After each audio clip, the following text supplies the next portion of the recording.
할렐루야. 오늘도 새날을 주신 하나님을 찬양합니다. 어제는 거룩한 주일을 보내고 또다시 한 주간을 시작합니다. 주신 말씀 마음에 새기고 받은 은혜 간직하면서 이 한 주간도 믿음으로 승리하는 한 주간이 되기를 주님의 이름으로 축복합니다. 오늘 우리에게 주시는 하나님 말씀은 출애굽기 22장 말씀인데요. 그중에 1절에서 4절까지 말씀을 봉독해 드리겠습니다. 하나님의 말씀을 경청하시기 바랍니다. 사람이 소나 양을 도둑질하여 잡거나 팔면 그는 소 한 마리에 소 5마리로 갚고 양 한 마리에 양 4마리로 갚을지니라. 도둑이 뚫고 들어오는 것을 보고 그를 쳐 죽이면 피 흘린 죄가 없으나 해 돋은 후에는 피 흘린 죄가 있으리라. 도둑은 반드시 배상할 것이나 배상할 것이 없으면 그 몸을 팔아 그 도둑질한 것을 배상할 것이요, 도둑질한 것이 살아 그의 손에 있으면 소나 나귀나 양을 막론하고 갑절을 배상할지니라. 아멘. 오늘도 이 말씀을 통해 우리에게 주신 하나님의 음성을 듣게 되길 바랍니다. 십계명은 하나님 나라 백성들에게 주시는 삶의 원리지요. 하나님께서 다스리는 나라는 이런 나라가 되어야 된다라고 하는 하나님의 꿈과 비전이 그 속에 담겨져 있습니다. 그리고 21장부터는 이제 그 10계명의 내용을 어떻게 구체적으로 삶 속에 적용할 것이냐 하는 내용인데, 법규라고 하는 이름으로 계속해서 구체적인 실천 사항들을 얘기하고 있죠. 지난 시간에 하나님이 다스리는 나라는 어떤 나라냐, 제도보다는 관계가 우선시되는 나라였다 말씀드렸습니다. 또 모든 생명을 귀히 여기는 나라가 하나님 나라이고요, 피해자를 중심으로 처벌과 보상이 이루어지는 그런 나라가 하나님이 다스리는 나라가 된다라고 말씀드렸습니다. 자, 오늘 이제 출애굽기 22장 말씀에서 오늘 이 말씀에서 하나님께서 하나님 다스린 나라 어떤 나라이어야 하느냐 몇 가지 또 말씀을 주고 계시는데요. 우선 첫째로는요, 도둑이 없는 나라라고 말할 수 있습니다. 오늘 우리가 읽은 1절로 4절 말씀은 도둑질한 것에 대해 배상하는 내용인데요. 우선 제가 배상이라는 용어를 썼는데 보상과 배상은 법적인 의미가 다릅니다. 보상은 합법적인 일을 하다가 손해를 끼친 경우 그 손해에 대해서 보상하는 것이고요. 반면에 배상은 불법한 일을 해서 손해를 끼치면 여기에 대해서 갚아주는 것이 배상이다. 이렇게. 자, 오늘 본문은 그 배상 가운데서 10계명 중에 8계명에 해당하는 도둑질한 것에 대해 어떻게 배상할 것이냐라고 하는 내용들을 다루고 있는데요. 우선 도둑질이 뭔지를 좀 생각해 보면, 우선 대낮에 칼이나 무기나 힘을 동원해서 강제적으로 남의 것을 빼앗는 것을 우리는 강도라고 얘기하죠. 반면에 남몰래 슬쩍하거나 속여서 취하는 경우를 우리는 도둑질이다 이렇게 표현을 합니다. 그러니까 도둑질이라는 그 말 속에는 속이는 것이 전제되어 있는 것이죠. 그래서 1절에서 소나 양을 도둑질했다라고 말할 때 이 도둑질 속에는 이미 속이려는 의도를 포함하고 있기 때문에 그에 합당한 배상이 필요하다는 거죠. 그래서 예를 들어 소를 도둑질했다 그러면 소 한 마리에 소 5마리, 양을 도둑질했다 그러면 양 한 마리에 양 4마리를 갚도록 했습니다. 이게 배상의 원리인데요. 왜 소는 5개고 양은 4개일까요? 그것은 그 집에 더 가치 있는 물건을 훔쳤을 때 그 가치에 합당한 배상을 하도록 하는 것이 원칙이었기 때문에 그렇습니다. 그래서 양보다는 소가 훨씬 더 가치 있는 재산이 아닙니까? 그러니까 그 가치에 걸맞게 5개를 배상하고 양은 4개를 배상하도록 한 것이죠. 자, 이런 경우에도 만약에 도둑질한 물건이 아직 살아있어서, 소나 양이 살아있어서 그것을 다시 되돌려 받을 수 있는 경우라면 그 짐승의 갑절만 배상하면 된다라고 규정하고 있습니다. 이런 경우도 있어요. 7절에 보면 다른 사람에게 돈이나 물건을 맡겼는데 그만 그 사람이 도둑을 맞았습니다. 이때 그 사람이 잘 지키려고 노력했는데도 도둑을 맞았다면 이건 그 자신의 의도와 상관없이 도둑 맞은 거니까 본인도 얼마나 당황스럽고 황당하겠습니까? 자, 이런 경우에 만약에 도둑이 잡히게 된다면 물건을 맡았던 사람에게 굳이 책임을 물을 이유가 없죠. 그 도둑에게만 갑절을 배상하라 이렇게 요구하고 있는 거고요. 만약에 도둑이 안 잡혔어요. 그러면 물건을 맡은 사람이 도둑을 맞은 것인지 아니면 그 사람이 슬쩍 한 것인지 이걸 구분해야 되지 않겠습니까? 그래서 재판정으로 가게 됩니다. 이때 재판정으로 가져가서 잃어버린 물건이 무생물이고 재판 결과 도둑질한 것이 인정된다면 그 사람은 갑절로 배상을 해야 됩니다. 잃어버린 것이 소나 양 같은 생물인 경우에는 도둑 맞았다는 것을 재판으로 증명할 수 없다면, 입증할 수 없다면 짐승을 맡았던 사람이 나는 이거 손도 안 댔습니다라고 맹세를 하면 이제 주인은, 물건의 주인이 그대로 믿어줘야 됩니다. 배상의 책임이 없는 거죠. 또 재판정에 가서 잃어버린 물건을 잃어버리거나 도둑질하거나 뭐 이렇게 되었을 때 그가 도둑질한 걸 내가 봤어요. 지키려고 노력을 했습니다. 그렇게 했다면 그 과정들을 자세히 이제 증언을 하면 그 사람에게는 배상을 묻지 않게 된다는 것이죠. 자, 중요한 것은 이것인데요. 왜 이처럼 도둑질한 것에 대해서 2배, 4배, 5배 심지어 몸을 팔아서라도 배상을 해라 라고 얘기한 이유가 무엇일까요? 이 의미를 이해하려면 도둑이라는 말에 좀 더 깊은 의미를 생각해야 되는데요. 히브리어로 도둑이라는 말은 근노브라고 하는 뜻인데요. 이건 유괴한다는 뜻이 있습니다. 여러분, 유괴란 무슨 뜻입니까? 사람을 꿰어 데려가는 범죄입니다. 이 범죄는 주로 약한 어린이들이 주 대상이죠.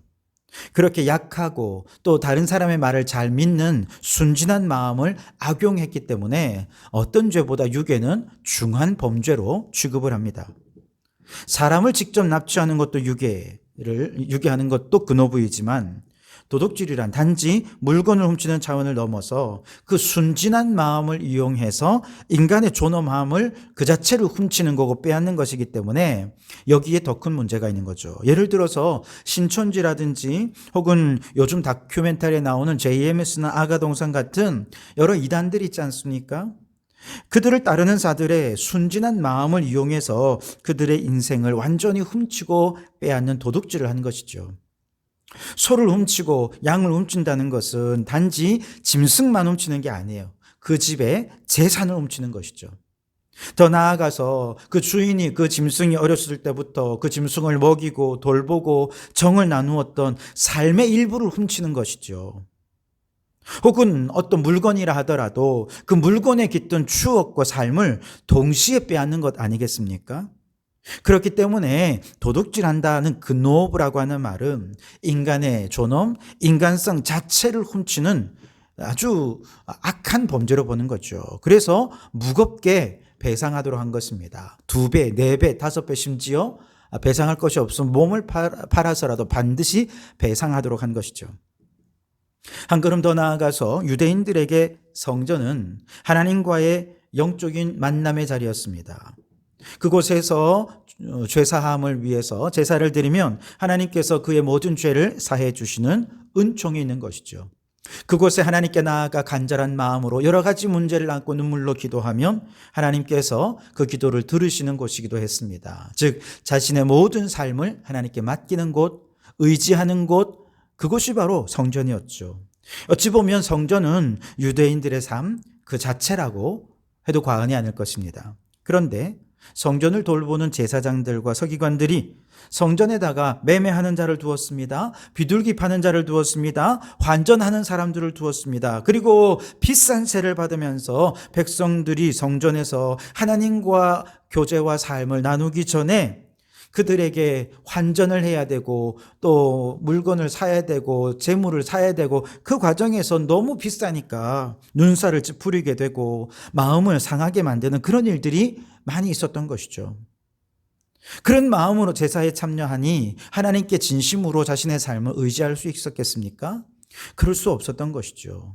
다시 말해서 당시 제사장들은 이렇게 사람들이 하나님을 의지하고 신뢰하라는 마음, 신앙을 완전히 빼앗아 버린 거죠. 그래서 예수님께서 그 제사장들을 향해 내 집은 만민이 기도하는 집이 되리라 하였거늘 너희는 강도의 소굴로 만들었다라고 그들을 책망하셨습니다. 그들은 무기만 안 들었지 정말 대낮에 그들을 강제로 빼앗는 강도나 다를 바가 없었습니다. 그들이 빼앗는 것은 단순한 돈이 아니었습니다. 그들이 빼앗는 것은 그들의 삶이었고 신앙이었고 믿음이었고 저들의 온 삶 전체를 다 빼앗는 것이었죠. 여러분, 우리 신앙생활 가운데 하나님과의 영적 추억을 빼앗고 하나님께 내 삶을 믿고 맡기기보다 세상의 것들을 더 의지하게 만드는 그런 요소가 무엇이 있습니까? 그것은 다 도둑들입니다. 내 영혼을 도둑질하고 은혜를 도둑질하고 믿음을 도둑질하는 그 모든 삶의 요소들에 대해 여러분 무겁게 생각하실 수 있길 바랍니다.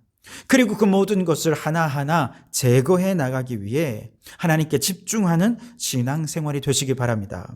그래서 다시금 하나님과 깊은 교제가 회복되고 은혜가 회복되고 헌신을 회복하셔서 하나님의 사람으로 온전히 세워지는 우리 성도들이 되실 수 있기를 주님의 이름으로 축원합니다. 두 번째로 하나님 나라는 어떤 나라이어야 하느냐? 공의로운 나라라고 말할 수 있습니다.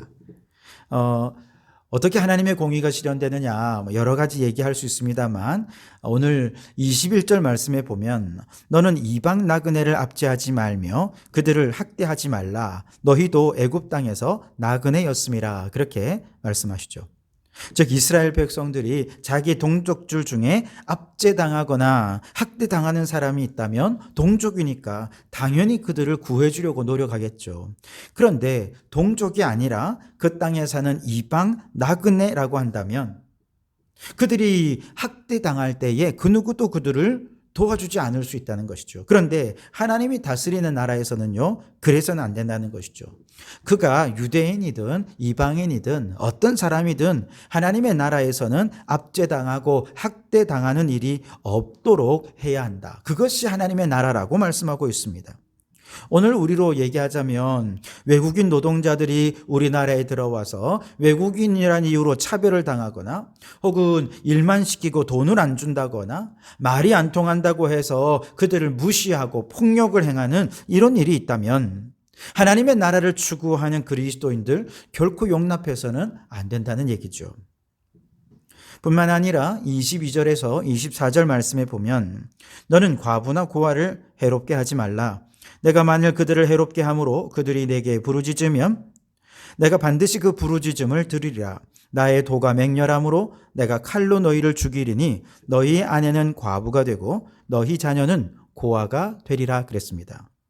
여기 과부와 고아는 어떤 존재냐? 스스로를 지키고 보호할 힘이 없는 사람들의 대표적인 부류들입니다.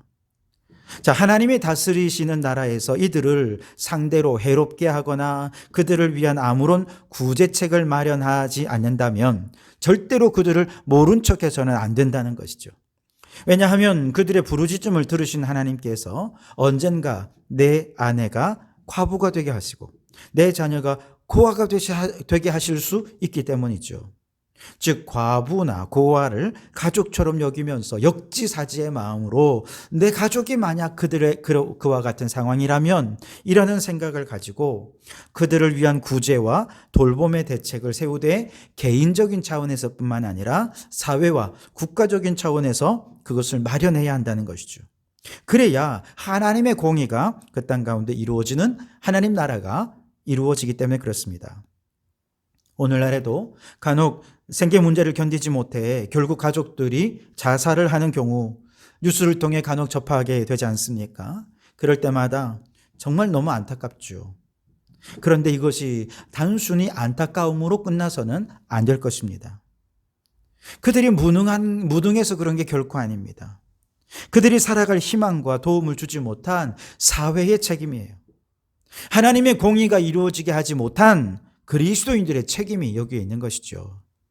그러니 우리가 이 땅에 하나님이 다스리는 나라가 되려면 먼저 예수님을 믿는 우리들이 그들을 돌보고 섬길 뿐만 아니라 이 사회 제도 속에 하나님의 공의가 온전히 이루어져서 스스로를 지킬 수 없는 사람들, 고아와 과부 같은 이런 사람들에 대해서 저들을 돌보고 구제할 수 있는 탄탄한 사회적인 안전망을 마련하게 하는 것, 이것이 우리가 하나님 나라 추구하는 백성으로서 해야 할 일인 줄 믿습니다.